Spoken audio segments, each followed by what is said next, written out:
Assalomu alaykum, hurmatli yurtdoshlar, ommaviy axborot vositalari vakillari.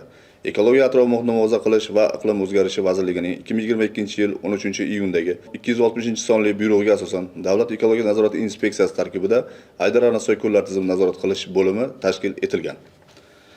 Bugungi kunda bo'lim davlat inspektorlari tomonidan Aydar-Arnasoy ko'llar tizimining 370 ming gektar yer maydonida kun-tun ekologik reyd tadbirlari amalga oshirib kelinmoqda.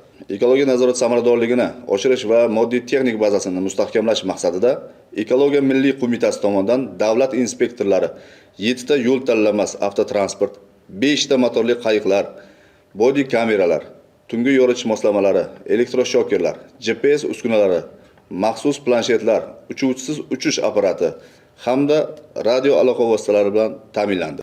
Shu davr mobaynida bo'lim tomonidan 500 dan ortiq reyd tadbirlari o'tkazilib, ekologik qonunchilik talablarini buzgan 425 nafar shaxs aniqlangan. Ma'muriy huquqbuzarliklar bo'yicha 425 nafar shaxsga nisbatan jami 1 milliard 667 million so'm ma'muriy jarima hamda 50 million 800 ming so'm miqdorida tabiatga yetkazilgan zarar hisoblangan va to'lig'icha undirib olingan. Aniqlangan huquqbuzarliklar kesimida hayvonot va o'simlik dunyosi obyektlaridan noqonuniy foydalanish 166 ta, muhofaza etilgan tabiiy hududlar rejimini buzish 140 ta, atmosfera havosini ifloslantirish 30 ta, yer va yer osti boyliklaridan noqonuniy foydalanish 11 ta, chiqindilar bilan bog'liq qonunbuzarliklar 78 ta holat qayd etilgan. Reydlar davomida huquqbuzarlardan 12 dona hayvon va parrandalar olib qo'yilib, tabiat qo'yiniga qo'yib yuborilgan. Shuningdek, 2000 kilogramm baliq, 15 ming metrdan ortiq leskali to'rlar, 10 dan ortiq noqonuniy ov qilish vositalari, ya'ni elektroqaramoqlar musodara qilingan. Bundan tashqari, jami 1.7 milliard so'mlik tabiatga yetkazilgan zarar bilan bog'liq 9 ta jinoiy ish materiallari huquqni muhofaza qiluvchi organlarga yuborilgan. Jinoiy sudlar tomonidan 9 ta holatda jami 16 nafar fuqarolarga nisbatan noqonuniy baliq ovlash holatlari bo'yicha sud hukmlari o'qilib, aybdor shaxslarga nisbatan ozodlikdan cheklash choralari ko'rilgan. Vazirlar Mahkamasining 2024-yil 9-fevraldagi 80-sonli qaror talabiga muvofiq sanoat usulida baliq ovlashga ruxsat berilgan to'rlarni hisobga qo'yish va identifikatsiya qilish bo'yicha ko'llar tizimida faoliyat ko'rsatayotgan baliqchilik xo'jaliklarida 1980 dan ortiq baliq ovlash to'rlari tamg'alash ishlari amalga oshirildi. Aydar-Arnasoy ko'llar tizimida kuzgi chovoqlantirish ishlari amalga oshirilib, 78.2 tonna har xil turdagi baliq chovoqlari bilan baliqlantirildi.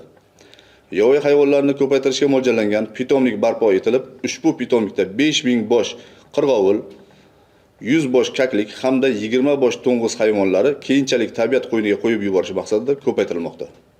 Davlatimiz rahbarining 2025-yil 18-noyabrdagi 343-sonli qaroriga muvofiq Ekologiya va iqlim o'zgarishi milliy qo'mitasining Davlat ekologik nazorat inspeksiyasi ekopolitsiya to'g'risidagi nizomi qabul qilindi. Bunga ko'ra, endilikda ekopolitsiya tomonidan ekologiya va atrof muhitni muhofaza qilish sohasidagi qonunchilik talablari buzilishining oldini olish, uni aniqlash va unga chek qo'yish bo'yicha ta'sirchan choralar qo'llash sohasida vakolatli organ deb tasdiqlandi.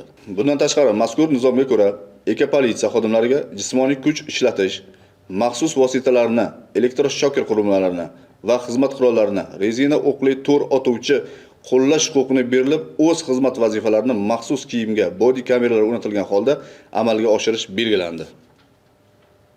Hurmatli yurtdoshlar, ayni damda Davlat ekologiya nazorati inspeksiyasi Aydar-Arnasoy ko'llar tizimini nazorat qilish bo'limi tomonidan ekologiya, atrof-muhitni muhofaza qilishga doir, xususan brakonerlikka holatlariga qarshi kurashish yuzasidan belgilangan chora-tadbirlar ijrosini ta'minlash maqsadida nazorat tadbirlari davom ettirilmoqda.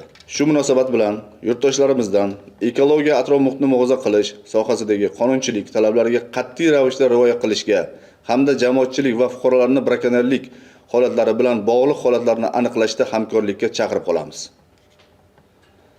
Atrof-muhitni muhofaza qilish, xususan hayvonot va o'simlik dunyosi obyektlaridan noqonuniy foydalanish bilan bog'liq holatlar aniqlangan hollarda Ekologiya milliy qo'mitasining 1157 qisqa raqamiga yoki kuchukcha ecocontrol.uz pastki chiziqcha bot ga murojaat qilishingiz so'raladi. Murojaat qilgan shaxslarning ma'lumotlari sir saqlanishiga kafolatlanadi. E'tiboringiz uchun rahmat.